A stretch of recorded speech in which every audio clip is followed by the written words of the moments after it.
So in today's video, I want to show you how you can take away your hamstring tightness forever. As with everything that we try and promote on the channel, we don't just want to treat the symptoms of what you're experiencing. We also need to look for the underlying cause of why those symptoms exist in the first place. And for me, clinically as a physiotherapist, often muscular tightness is a request for help from something else. And in the case of traditional hamstring tightness, the thing that asks hamstrings to be tight the most is the lower back and the spine. And as you'll hopefully see as we get through this video, we need to pair up hamstring mobility techniques, which we'll go through some, with some techniques that also try and improve the function of your lower back, how mobile it is, how strong it is, and also how you position it day to day. Because it's without that broader context that potentially prompts those hamstrings to be tight, then you'll be consistently stuck on that hamster wheel of stretching, getting tight, stretching, getting tight, and never truly giving yourself the best chance to solve that dysfunction long term. So the very first thing we need to do is we need to take an objective baseline measurement, how tight you feel your hamstrings are, so that as we go through some ideas that you maybe hadn't considered before, I don't want you to feel like you have to trust me. I want you to base this on tangible, objective, and repeatable results so that you don't need to be told that it works. You feel and can see that it may work for you. And a really simple thing to do is just a basic hamstring stretch to begin with. So whether you're sitting, standing, or however you want to do this, pop your leg up onto something, keeping your back straight. Just try and lean forwards as far as you feel comfortable and see how close to your toes you can get or how far down your foot you can get. Take a mental note of how that actually is. Take note of how you've positioned yourself. Is your leg dead straight? Is there a little bit of a bend in it? Take note of how tight and where that tightness is, and come back to this after each exercise to see what, if anything, has actually changed. And again, for posterity, if I'm up nice and tall, I have a small bend in my knee, I'll lean forward as far as I feel comfortable. I can almost get to the bottom of my heel, but I feel a really intense tightness in this mid-back portion of my hamstring. And we're going to start with some lower back mobility techniques and then come back to this and see what changes. So the reason why going for the back first is a really important idea is that in my experience clinically, I find that if you develop some joint stiffness in your lower back, some muscular dysfunction, or some instability or weakness through your trunk, your brain and nervous system can recruit your hamstring to try and help out and compensate for that lower back and trunk dysfunction. So if you have a ball or a foam roller, we can go looking down the base of your spine, from the base of your rib cage down to the top of your pelvis. We're not going to get you to roll up and down on the roller. It isn't anywhere near as effective as just camping out here, reclining backwards over the top, or lifting your hips up and placing your head on the ground. What I want you to do is, if you can look for a segment of your spine that feels a little bit stiff, a little bit tight, a little bit restricted, and then compare right versus left to see which of those sides also feels the stiffest, the tightest, and the most restricted. Now, as I always say on the channel, you may have no pain or any tenderness relating to this unless you already have a sore back. We're not basing how well your spine is functioning on whether you have pain or not. We're going to look for any underlying hidden mechanical restrictions or dysfunction that could be asking those hamstrings to function differently than they're intended. So once you find a spot that feels a little bit stiff, so for me, this level here feels a little bit stiff. If I roll to my left, it feels a little bit stiffer than it does on the right. The right actually feels a little bit more tender for me, but because it feels harder and stiffer on this side, I'm just going to hang out here and let the roller or a ball just dig into these areas and respectfully ask this tissue to release and to mobilize. If you feel like it is a little bit tender or it is a little bit stiff and it's taking its time, if you can squeeze your muscles and your tissue underneath the roller for 5 to 10 seconds, this gets your brain involved. And when you stop tensing, those tissues may relax a little bit. And you may instantly feel like you can go down a little bit further than you could before. And just systematically work your way up and down each segment of your spine, paying attention to which ones feel the most stiff and restricted for you. Spend a minute or two on each level, tensing, relaxing, letting the roller press in or letting the ball press in until you feel like those tissues mobilize and become a little bit looser than what they were before. And then, as promised, repeat the exact same muscular stretch that you did before. So for me, I had a small bend in my knee, I was up nice and tall. I'm going down as far as I feel I can, and straight away, I feel like I can get to the ground underneath here. I can go a little bit further than I could before, and I don't feel as tight as I did through this hamstring. Now, obviously, freeing up my back does allow me to go further through my back, and in theory, if my hamstring hasn't changed anymore, I should still be able to go a little bit further if my back has released. But for me, what's important here, and this is what's important for you to understand how you feel before and afterwards, is that I automatically don't feel like there's as an aggressive a tightness in the back of my thigh as it did before. And that tells me that one of the reasons why this hamstring has become tight is because it's helping out some stiffness and restriction through the tissues of my lower back.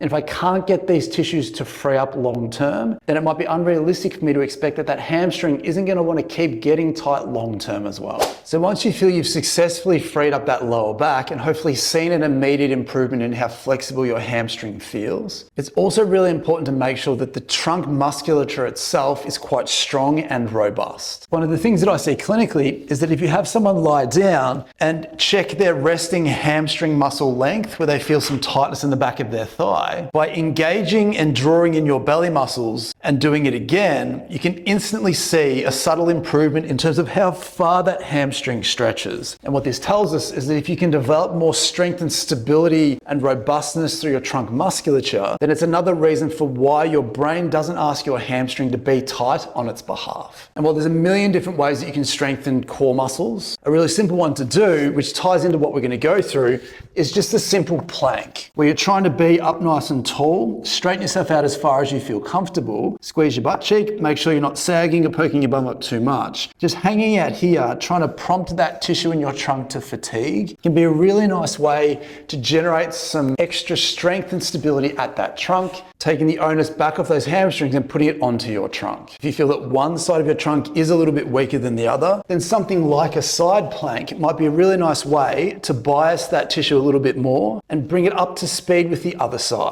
But one of the main themes that we want to promote with your core exercises is the central theme around keeping your back straight in whatever shape that you want to get into that challenges and fatigues those core muscles. And the reason for that is the next thing that we'll talk about. So as we go down the rabbit hole of why a hamstring wants to be tight in the first place, so that we can give ourselves the best chance of eliminating that tightness forever, everything in the body has to happen for a reason. And while that can be a cliche in the general world, musculoskeletally, our tissue is not designed to be stiff, tight, weak, painful, or dysfunctional just because. Something always has to prompt that to be there. It's just that it's often hidden and out of plain sight and not something that we're ultimately aware of until we're forced to look for it. And the reason why I wanted to mention that is that if you understand that your hamstring has become tight and that when you free up certain segments of your lower back that have become stiff, you can immediately feel that that hamstring tightness resolves, then there has to be a reason why that exact part of your back that you found that was stiff has become stiff. There has to be a reason why one side, my left-hand side, is a little bit stiffer than the right-hand side. For me, clinically, the best place to start to understand why that exact part of your back has developed in that way is to take stock of the shapes and the positions and the things that you do most throughout your day. And as it turns out, it's not the most active, interesting things that you do where you're constantly changing positions and different shapes and different postures. We're more interested in the static, stationary shapes that you might be getting into. And again, if you've been a fan of the channel, you'll know where I'm going with this. Sitting on the couch, sitting in your car, sitting at your desk, doing something, sitting up in bed, where without you realizing it, without you ultimately doing anything consciously wrong, you might find that you're relaxing or sinking through that exact part of your back far longer than you may ever realize. And while it's very hard to mount a case that bad posture leads to pain, it's very clear if you follow these logical steps to see that the section of your back that you might be hinging through is getting stiff, and that stiffness may be prompting those hamstrings to be tighter completely unnecessarily. So the point I wanted to make with this part is if you don't start to pay attention to the things that you're doing when you're not doing anything, then you might be missing the fundamental reason behind why those hamstrings are tight and why, despite your best efforts and despite some of the stretches that we'll get to, may ultimately be not resolving your symptoms forever. So what I would encourage you to do is if you can stand up comfortably tall and then sit down on the seat that you would normally sit in, nothing should change from those positions. If you feel like you do sink out of that shape a little bit, then try and roll up a towel or a cushion or a pillow, jam it into that exact section of your back that the roller was digging into. Give yourself some support there so that you're not consistently asking that part of your body to become stiff and tight to that isolated load. But I can't stress this enough. All the hamstring stretching in the world, all the back mobility, all the back strengthening in the world may not be enough to overcome and balance out your day-to-day postural habits and shapes. It's not very interesting, it's not very sexy, it's a pain in the bum to talk about, it's annoying to practice, but the body functions best a certain way. We know how to lift something correctly is with a straight back. If you're a runner, it's better to run with a straight back. If you're a model, you want to have a straight back. Swimming, any activity that we do, we know that having a straighter back allows you to access your physiology better than if you're in a hinged, slouchy, closed off position. And again, while it's hard to connect these things to pain, even though clinically it's just the next logical step beyond this conversation, the performance of something, i.e. the tightness in your hamstrings, may just be a consequence of some of those shapes that you didn't realize that you were in and stay in for a lot longer than you do anything else throughout the day.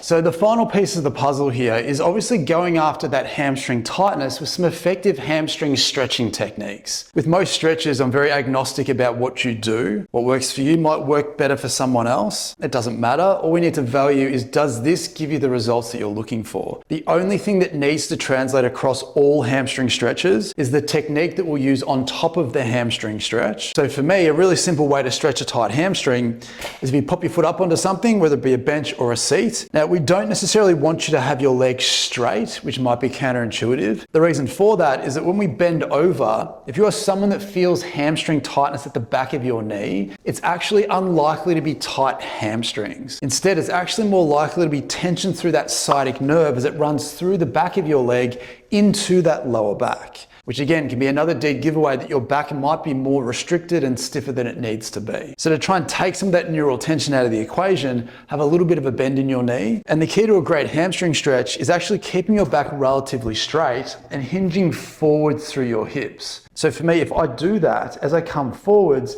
I can feel a really obvious tightness in the middle of the back of my thigh where the muscle belly is. I can't go any further at this point unless if I bend my back, I can close myself down the whole way. But the tension in my hamstrings hasn't changed. I've tensioned that up enough and now everything's just coming from my lower back. So make sure that you're up nice and tall. Hinge forward from your hip until you find that tightness. It doesn't matter how far you go. What matters is that you can find that tightness in the back of that hamstring. And then the technique that we want to layer over the top of that is this contract, relax, or PNF, proprioceptive neuromuscular facilitation technique. It might sound complicated. All it is once you've found that tightness, try and tense that tightness up for 5 to 10 seconds. That might mean pushing your heel back into the ground. It might mean squeezing your butt cheek, tensing everything. It might mean keeping your thighs straight and trying to pull your heel back towards you to tension up that hamstring. Tense that hamstring up for 5 to 10 seconds. This gets our brain involved. It creates a reflex that when we stop tensing, that maximal tensing is followed by maximal relaxation. Then you should feel that instantly you can drop that little bit deeper into the stretch than what you could before from your hip, again, not from your lower back. Keep repeating that process of tensing that tightness for 5 to 10 seconds, relaxing, letting it give, go down a little bit further, keep going through that process until you either get sick of it or you feel like you've stopped making change and progress. And then once you come out of that again and then sit down and recheck your hamstring tightness stretching technique, then hopefully you'll feel instantly looser. Hopefully I can do this on the bench here just for posterity's sake. I'm up nice and tall, small bend in the knee. Coming down, I can easily get my finger to the bed here. If I want to go further again, if I do bend my back, I can go a lot further. If I don't bend my back, I can still get down deeper than what I felt I was doing before at the first part of this video. But again, the really important thing to understand here is that that hamstring stretch can be any hamstring stretch. Whatever you feel makes you happy, whatever you've been told before, do the thing that you feel works the best. Make sure that you tense that tightness over the top. Just holding a stretch on its own doesn't work, or at least it's nowhere near as effective quickly as that PNF or contract relax technique. Keep going until you stop making change. Pair that up with your lower back functional exercises, and then give this next exercise a go too, just to clean up whatever might be remaining at the back of that hamstring. So once you spend some time improving the function of your lower back, and you found a hamstring stretch that resonates with you in your symptoms, another great exercise that we can do is we can take a ball and go looking for anything through that hamstring that might also be restricting you. We can start right up at the top part of that hamstring. By putting a little bit of pressure on a ball through there, we can gently add some movement into this exercise to shear free some of that restriction. Now, because the hamstring muscle not only crosses the back of the knee, but also crosses the back of the hip, we've got two options here. We can be up nice and tall and just gently extend and flex your leg, feeling like you're shearing that tissue through. What you can also do is staying up nice and tall. If you hinge from your hip, you can also hinge forwards and backwards over the top of that to also try and get that tissue to free up. If you're strapped for time, sit up nice and tall, hinge forward a little bit, have some pre-tension on there, and then bend and flex your knee. And you might find it adds a whole new layer to how tight and restricted this feels. But the really cool thing about using movement to shear free that tight restricted tissue is that very quickly you should feel after 5 or 10 of these that your leg starts to go higher and higher and higher. So then move the ball around again, pre-tension that up a little bit, stretch that leg out. For me, that feels pretty tight. I'm going to give this 5 or 10 seconds just to see if I can free it up. And then as it always should, it now starts to feel a little bit less aggressively tight than what it was before. And then if I was to sit back down again, get back into that same posture again, I and you should instantly feel like there's less restriction there than what there was before. We go hunting up and down the length of that hamstring, right up underneath that butt cheek, right down to the bottom of the knee, just so that you know exactly where your tight, restricted, immobile sections might be. Spend some time on that. And again, you'll hopefully be pleasantly surprised at how loose those hamstrings actually start to feel. So with that being said, I genuinely hope that was helpful. I really hope that it was eye-opening, and I hope the perspective that I've learned as a physio over the last 20 years can help you find a path through that hamstring tightness for good. As I said, I don't want you to trust me on any of this. Make sure that you test and retest your hamstring flexibility after each thing that you do to see which one has the most effect on your symptoms. But if we're not looking at the function of your lower back in terms of where it's restricted, how strong it is and how well it's activating, and then the positions and the shapes that you put that tissue into every single day of your life, then you might just be missing the foundation of what's prompting those hamstrings to be tight. So please let me know in the comments down below how you felt that experience went for you. And consider leaving a like on the video and subscribing if you do enjoy this kind of content and you are finding it insightful. Please share this video with someone who you might find has been dealing with some hamstring dysfunction and could use a little bit of a different perspective on how to navigate themselves through that. If you've been dealing with chronic hamstring issues and would like to talk to me directly, please consider booking in an online consultation with me. I'll leave a link in the description below. But again, as always, I sincerely hope that was helpful and I hope to see you in the next one.